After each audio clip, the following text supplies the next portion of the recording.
Hier ist alte Schule, die goldene Ära des Automobils. Hallo und herzlich willkommen zur alten Schule. Heute mit einer ganz speziellen Folge, und zwar bin ich bei der Porsche Rennsport Reunion im schönen Laguna Seca und ihr seht das Wetter, dafür hätte ich auch in Hamburg bleiben können, aber darum geht es ja hier nicht, sondern wir machen einen kleinen Talk zu einer Weltpremiere, die hier stattgefunden hat, und zwar von diesem fantastischen Auto im Hintergrund, ein 911 GT3R Rennsport Edition. Und was es damit auf sich hat, das erzählt jetzt Alexander Thiesse, mit dem bin ich nämlich hier verabredet. Alex, hallo. Hi, servus, danke, dass du dir die Zeit nimmst. Sehr gerne. Ja, jetzt erzähl mal, Mensch, was haben wir denn hier für ein Auto? Ja, du hast eben schon anmoderiert, wir haben den GT3R Rennsport hier vor uns. Quasi das heißeste Produkt, das frisch gebackenste Produkt, was wir in unserer Flachdach Motorsportspiele gemacht haben. GT3R Rennsport ist quasi der Nachfolger von einem 935, den wir bei der letzten Rennsport Reunion auch vorgestellt haben. Hat sich zum Glück wieder so ergeben, dass wir ein limitiertes Sondermodell, was noch mehr Rennsport fokussiert ist, weil unter diesem Kleid steckt ein GT3R mit vielen technischen Basisumfängen, die wir dann aber doch nochmal wieder angefasst haben. Also lass mich raten, GT3R als Basis, einen Kennzeichenhalter brauchtet ihr nicht? Nein, Kennzeichenhalter gibt es nicht, das ist nicht homologiert, nicht straßenzugelassen. Okay. Also wir können auch nicht in einer GT3-Rennserie starten. Ein Fun-Auto für Trackdays? Genau, es ist ein reines Sammler- und Trackday-Fahrzeug, was wir unbedingt aber auch auf der Strecke sehen möchten, weil wenn man den Begriff Sammler hört, dann denkt man immer gleich an abgeschlossene Garagen. Das Auto ist dafür da, um draußen auch gefahren zu werden, deswegen fahren wir auch hier auf der Rennsport Reunion jeden Tag, mehrfach, und hatten ja auch eine fahrende Weltpremiere. Und hatten ja genau auch schon eine Kamera von mir drin. Jörg Bergmeister war der Fahrer, da wollen wir nachher auch mal reingucken, wie das aussieht. Also da können wir den Wagen auch noch mal hören. Er klingt sensationell geil. Ja.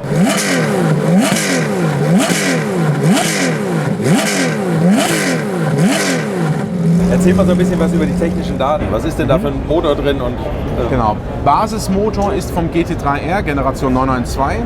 Wir haben aber bei diesem Fahrzeug nochmal gesagt, wir versuchen alles weiter zu optimieren, was wir optimieren noch können. Das heißt, ein normaler GT3R hat ungefähr 580 PS aus dem Saugmotor, 4,2 Liter. Dann haben wir gesagt, okay, da muss doch noch was gehen. Wir haben quasi statt 580 PS haben wir hier 620 PS. Wir haben Nockenwellenprofile angepasst, wir haben das Kolbendesign angepasst, fahren eine höhere Verdichtung und erreichen diese Top-Leistung auch bei der Verwendung mit E25 Kraftstoff und fahren auch hier gerade mit den Haruoni E-Fuels aus unserem E-Fuel-Werk hier das ganze Wochenende damit und spulen damit einfach diese Performance auch ab. Okay, und ist ein Sauger geblieben? Ist natürlich ein Sauger geblieben, 4,2 Liter, ja, ganz klassisch, passt ja fast zur alten Schule, dass man richtig, hier saugerorientiert ist. Und nicht nur die Leistung haben wir optimiert, wir haben auch im Gewicht optimiert. Okay. Aktueller GT3R kommt aus der Produktion mit 1265 Kilo raus. Ja. Hier sind wir bei 1240 Kilo. Würde man jetzt sagen, ist ja gar nicht so viel, aber genau diese kleinen Teile machen es eben aus. Diese 40 PS mehr, diese 25 Kilo weniger, die bringen die Performance. Und wir haben alle gestern auf der Strecke auch gesagt, er ist so verdammt schnell. Das ist schon ein geiles Auto. Und diese 25 Kilo muss man auch sagen, der durchschnittliche Hobbyrennfahrer wiegt einfach ein bisschen mehr als Profi-Rennfahrer. Die 25 Kilo, die wird man da wieder reinholen. Wollen wir mal reingucken? Ja, sehr gerne. Okay. Komm mal mit. Nee, du willst noch eine Sache reden, und zwar über die Lackierung. Das hast du erzählt. Der Wagen wird ohne Lack geliefert, oder? Es gibt das Auto in verschiedenen Ausstattungsvarianten. Ja. Jetzt bedienen wir uns mal der Sprache der Serie. Das Basisfahrzeug wird in reinem Carbon geliefert. Ja. Das ist wirklich die leichteste Variante, bei der wir dann auch sagen, da haben wir 2 Kilogramm pro PS. Okay. Und da haben wir diese 1240 Kilo mit den 620 PS dann. Wir können das Fahrzeug, oder der Kunde kann das Fahrzeug dann wahlweise entweder in einer von 7 exklusiven Farben lackiert bekommen oder in 1 von 3 exklusiven Designs. Hier vor uns haben wir das Rennsport Reunion Design, was absolut halt auch zur Veranstaltung hier passt. Du hast selber gesagt, das Thema Lack, ja, es ist sehr speziell für uns, weil es ist und bleibt ein Rennfahrzeug und wir heben es durch das Thema Lack auch natürlich einfach auf ein neues Level. Anmutung, Qualität ist einfach hier wirklich, es passt dazu. Rennsport muss immer on top sein und wir sind hier on top. Und das ist wirklich nochmal weit drüber. Also einmal, wenn man sieht, wie glatt der Lack ist, also wie das geworden ist. Und es ist alles lackiert. Ja. Also jeder Streifen ist lackiert, jedes Ding, es ist wirklich irre. Ja. Aber ihr lasst euch das auch bezahlen, sagen wir jetzt mal. Ich hoffe, ihr sitzt. Was kostet denn diese Lackierung hier? Also genau, erstmal der Basispreis war die 951.000 von dem Fahrzeug netto, ex-Works. Abholung bei uns. Und wenn man diese Designlackierung eben möchte, dann muss man nochmal 123.000 Euro on top legen.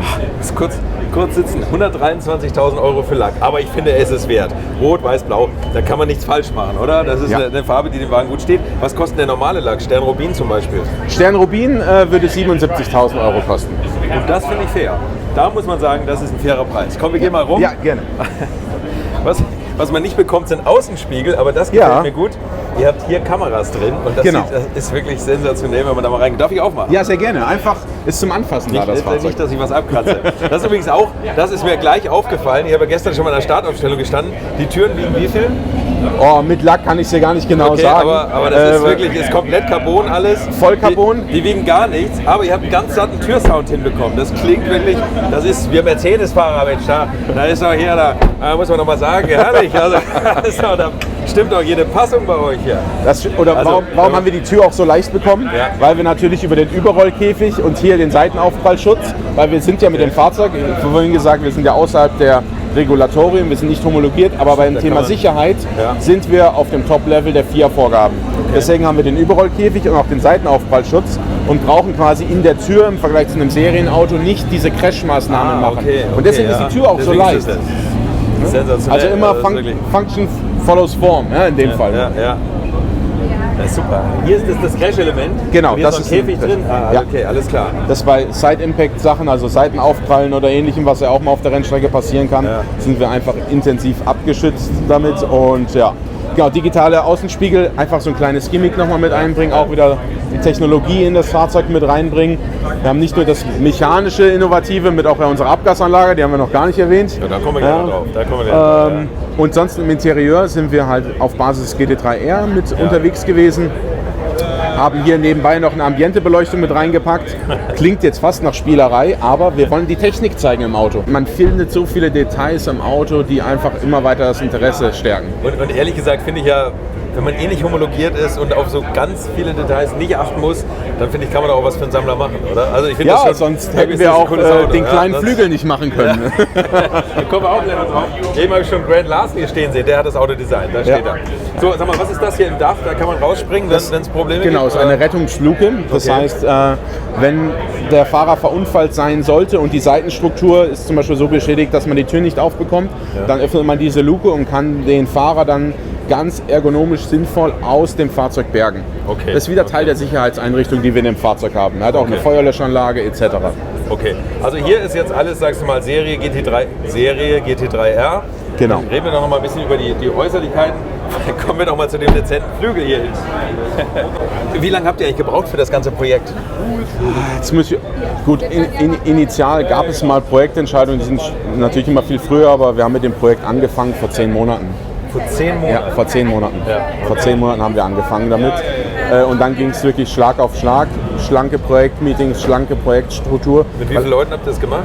Es ist, ich sag mal, kontinuierlich. Es waren ja viele Keyplayer dabei, aber kontinuierlich waren es immer so 15 bis 20 Leute, die dauerhaft an dem Fahrzeugprojekt mitgearbeitet haben. Okay. Und dann natürlich noch viele Einzelpersonen, die man immer phasenweise einfach wichtig gebraucht hat, um einfach hier so das zu machen, was wir jetzt hier haben. Aerodynamik scheint mir ein großes Thema gewesen zu sein. Ja. Also da habt ihr einen Flügel hingezaubert, das ist schon beeindruckend. Kann man da was sagen über die Anpressdrücke? Weißt du das zufällig? Oder muss mal ja, also wir sind quasi vom Luftwiderstand sind wir ein bisschen schlechter oder höher als ein GT3R. Dafür haben wir aber einfach mehr Downforce mit auch. Von jetzt, um jetzt in Kilogrammangaben zu sprechen, da können wir von den Technikern noch mal was fragen. Aber wir mussten ungefähr im gleichen Aerofenster bleiben wie der GT3R. Okay. Einfach in der Kürze der Entwicklungszeit kann man kein komplett neues Aero-Konzept entwickeln. Ja, okay, aber ihr habt Aerodynamik komplett eigentlich geändert, Frontspoiler, Heckspoiler, alles so ein bisschen, also ich finde das fast ein bisschen formschöner gestaltet, muss ich mal sagen. Hier hinten, das finde ich auch nett. Und was haben wir hier zur Abgasanlage? Da wollten wir auch noch mal drüber sprechen. Ganz super Thema. Wir haben hier eine 621 Abgasanlage, ohne Vorschalldämpfer, ohne Endschalldämpfer, ohne Cut. Also wieder ganz eigentlich könnte so ein Label auch wieder alte Schule drauf, ne? Ja, absolut. Das klebe ich nachher auch noch drauf. Also da kannst du auch Gift drauf nehmen. Also das ist kein Cut. Nein, das ist kein Cut. Was ist die Dose da? Ja, die Dose braucht man, um die bestmögliche Performance und auch den besseren Klang zu haben. Wir sind auch ohne das, hat man da Versuche mal gemacht und das war leistungsoptimiert nicht. Deswegen braucht man diese kleinen Bomben da drin. Okay. Die dienen nicht der Geräuschreduzierung. Das kennen wir doch alle aus Mofa-Zeiten, oder? Ja. Da haben wir uns auch alle so alte Bierdosen eingeschweißt. Nein, also toll, fantastisch. Hier ist noch ein Splitter. Made in flach steht auch dran. Mehr kann man nicht verlangen. Wie ist denn das? Ich habe gerade vorhin gesehen, als der Jörg Bergmeister rausgefahren ist, wieder in die Box gekommen ist, da kam gleich jemand mit dem Laptop und hat geguckt. Also man kann tatsächlich auch Werte am Auto einstellen oder so? Oder die Grundarchitektur ist GT3R 992 Generation. Es ist ein vollwertiges Rennfahrzeug und da ist das Datenmanagement auch immer wichtig. Okay. Diagnose vom Fahrzeug machen. Ja, die technischen Ingenieure gucken sich immer an, ist alles mit den Vitalwerten gut. Überprüfen auch ein bisschen die Performance vom Jörg. Natürlich hier vor Ort. Das ist auch wichtig. Ja, muss man ob immer ein da bisschen noch mehr geht, ne? weil genau. wir haben ja hier in der Garage auch vielleicht so inoffizielle kleine interne Competition, wer ja hier so am performantesten unterwegs ist. Sagen wir nicht. Aber ich glaube, ihr seid nicht schlecht dabei, oder? Nein, das Auto ist, wie gesagt, das Mehrleistungspotenzial, was wir hier heben konnten, das Gewichtseinsparpotenzial tut der Performance sehr, sehr gut. Wie ist denn das, wenn ich jetzt den Wagen kaufe? Also einmal bei Ferrari habe ich das mal gehört, darf man immer gar nicht sagen hier in der Porsche-Box, aber da ist es so, dass man, wenn man diesen Enzo in dieser, keine Ahnung, High-Performance-Version kauft, dann wird das Ding bei Ferrari weggeschlossen. Ja. Bekommt man den nach Hause oder behaltet ihr den auch bei euch? Also bei uns wird der Kunde Besitzer von dem Fahrzeug. Das heißt, nicht nur Zahlklatsch. Genau, er ist der Eigentümer von dem Fahrzeug und deswegen nimmt der Kunde dieses Fahrzeug zu sich. Okay. Oder es gibt ja auch viele Motorsportkunden, die besitzen die Autos und lagern sie aber bei Rennteams ein, weil sie dann sagen, wenn ich mit dem Auto fahren möchte, dann brauche ich sowieso ein Rennteam dazu und dann arrangieren die sich so gut damit. Ich kenne aber auch viele Kunden, die haben ihre eigene Sammlung, die stellen sich das Auto zu Hause hin. Ich kenne jemanden, der hat eine Doppelgarage, da steht ein RSR und dann das Straßenauto daneben. Ja. Ich glaube, es ist einfach wichtig, bei so einem hochemotionalen Produkt auch wirklich dem Kunden jederzeit die Möglichkeit zu geben, dass er an sein Auto ran kann und auch damit fahren kann. Ja. Es wird auch so sein, wenn ein Kunde uns fragt, sagt er, okay, ich bin noch nie das Auto gefahren, könnt ihr mir helfen, dass ich es fahren kann, dann werden wir ihn immer unterstützen. Ja, wir haben die Race Experience, wir haben auch einschlägige Rennteams, die wir gerne empfehlen und vermitteln können, die einem Kunden immer dabei unterstützen werden, dass auch solch ein exklusives Fahrzeug auf die Rennstrecke kommt. Aber braucht man das oder kann man sich theoretisch mit dem Trailer das Ding abladen, Schlüssel drehen und losfahren? Ja, Schlüssel haben wir ja nicht, weil es wirklich so viel Rennfahrzeug ist, dass wir keinen Schlüssel haben. Man muss schon wissen, was man macht, weil man muss vorab zum Beispiel cranken, dass der Öldruck da ist. Ja, und wenn man da sehr unversiert ist, dann könnte man eher Schaden am Fahrzeug anrichten, als dass man noch Spaß hat. Deswegen ist immer die Empfehlung, wenn man, also derjenige, der das Auto bekommt und der noch nicht so viel Erfahrung mit Rennfahrzeugen hat, dem sollte man dann immer einfach beratend zur Seite stehen. Okay. 77 Autos wird es geben. 77 Stück, ja. Sind die schon verkauft oder wie läuft das jetzt? Aktuell läuft es so, dass wir eine Bewerberplattform haben online, auf der sich die Interessenten quasi eintragen können, um ihr Interesse zu bekunden, dass sie gerne so ein Auto haben möchten. Und wir werden dann quasi den Eingang aller Bewerbungen werden wir screenen. Ist aktuell schon so, dass wir mehr Bewerbungen haben, wie Fahrzeuge verfügbar sind. Davon gehe ich aus. Nach diesem Video wird das nochmal explodieren. Dann könnt ihr mal Serverlast nachkaufen. Ja, ich warte noch auf die Bewerbung der alten Schule. Ja, das kommt. Da kannst du aber Gift drauf nehmen. Und ja, wir werden dann die Bewerbungen alle bewerten und werden dann gucken, was für Ergebnisse da rauskommen und dann die Fahrzeuge zuteilen. Okay, so also und was wird da, also sind das die prominenten Sammler oder sind das eher Rennfahrer, die einen bekommen werden oder wer entscheidet das überhaupt? Muss man dich bestechen oder den Herrn Dr. Porsche direkt? Wobei ich glaube, mit Geld kann man dem nicht mehr reinkommen. Das ist schon genug da. Also die Kriterien von dem Scoring-Modell, die sind vertraulich in dem Fall. Ja, okay. Es ist ein Produkt für die Motorsportwelt.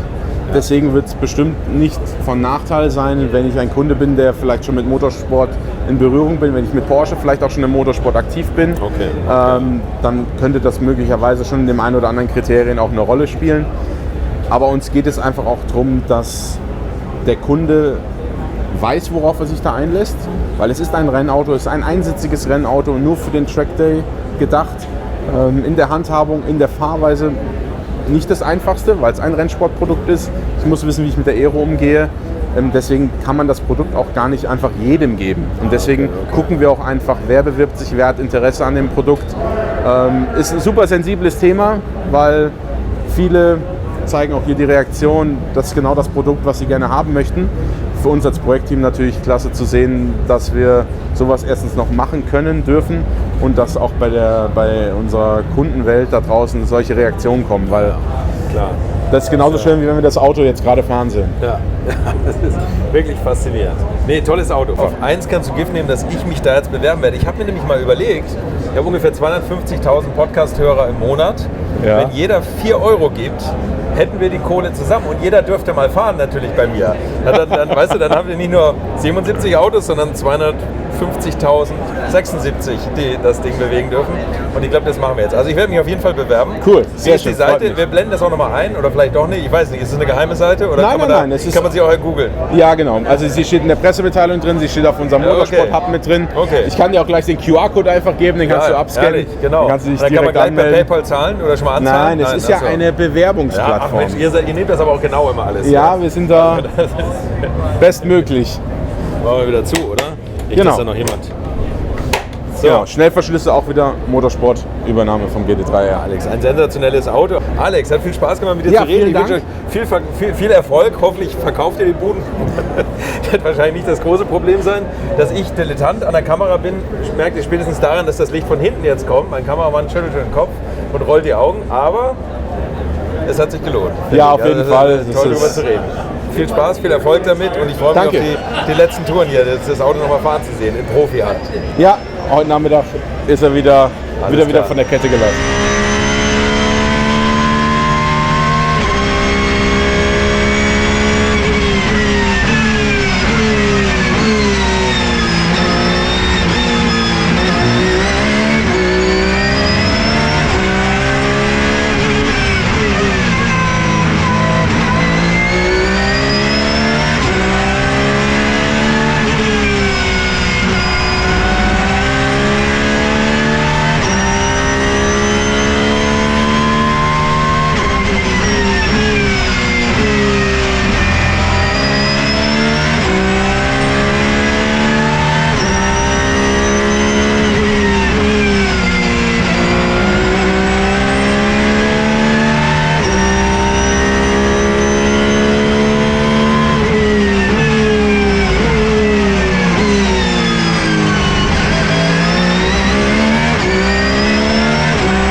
Jörg, erzähl mal so ein bisschen was über die Entwicklung. Wann bist du da eingestiegen in dieses Projekt? Den ersten Rollout bin ich mit dem Auto nicht gefahren, mit dem GT3R Rennsport, aber den ersten richtigen Test bin ich dann schon gefahren. Hat da schon in Weißach sehr viel Spaß gemacht, aber hier in Laguna ist das Auto echt eine Granate, macht total viel Spaß, geht echt gut. Ihr habt den komplett in Weißach abgestimmt, oder? Also ein mega Geheimprojekt, es gab noch einen Test, aber auf einer Strecke, wo man relativ wenig mitbekommt. Aber es war sehr reduziert, um es wirklich hier den großen Aufschlag zu haben. Okay.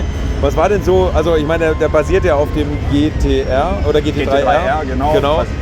Soll aber ja so ein bisschen doch für den rennambitionierten Privatier vielleicht sein. Irgendwie hat man den so ein bisschen entschärft oder wie habt ihr das abgestimmt? Entschärft würde ich jetzt nicht sagen. Das Auto hat ungefähr den gleichen Downforce-Level wie ein GT3R, deutlich mehr Leistung, ist leichter und macht dementsprechend auch sehr viel Spaß. Und der Sound ist natürlich atemberaubend. Der Sound ist wirklich atemberaubend. Im Vergleich zum GT3R, zum normalen, wie ist das für dich irgendwie? Also sagst du, dass der Wagen hier mehr Spaß macht? Ja, ich würde schon sagen, weil Leistung hilft immer, um ein Grinsen im Gesicht zu haben. Also von daher finde ich das Auto echt mega. Sieht nicht nur super aus, sondern macht auch wirklich sehr, sehr viel Wirklich Spaß. sensationell geil aus. Der hat ja ein bisschen mehr Downforce, ne? Ist das... Nee, ist relativ ähnlich wie ein GT3R. so. Weil die Strukturen drunter natürlich auf den Downforce-Level vom GT3R ausgelegt sind. Okay. Aber es ist mehr als ausreichend. Was kann man denn nachher als Kunde, kann man da noch ein bisschen was einstellen oder sowas? Oder was sind die Möglichkeiten der Adaption bei dem Auto? Setup-Möglichkeiten hat man alle, von Fahrzeughöhe, Sturz, Spur, Federraden, also da hat man alle Optionen offen. Okay, könnt ihr, wenn man jetzt so ein Auto kauft, also Tipps geben, für welche Rennstrecke, welches Setup am geeignetsten ist oder sowas? Oder habt ihr sowas getestet, ein Simulator?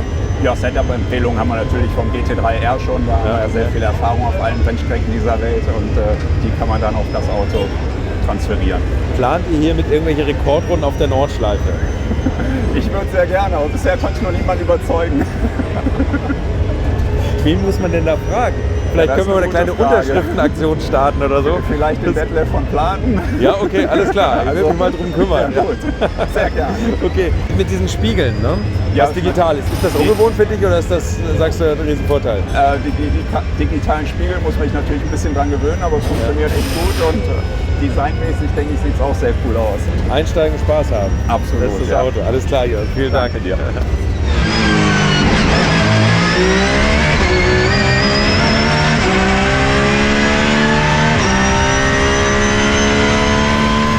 Infos, Bilder und alles Wissenswerte unter der Internetadresse www.alte-schule-podcast.de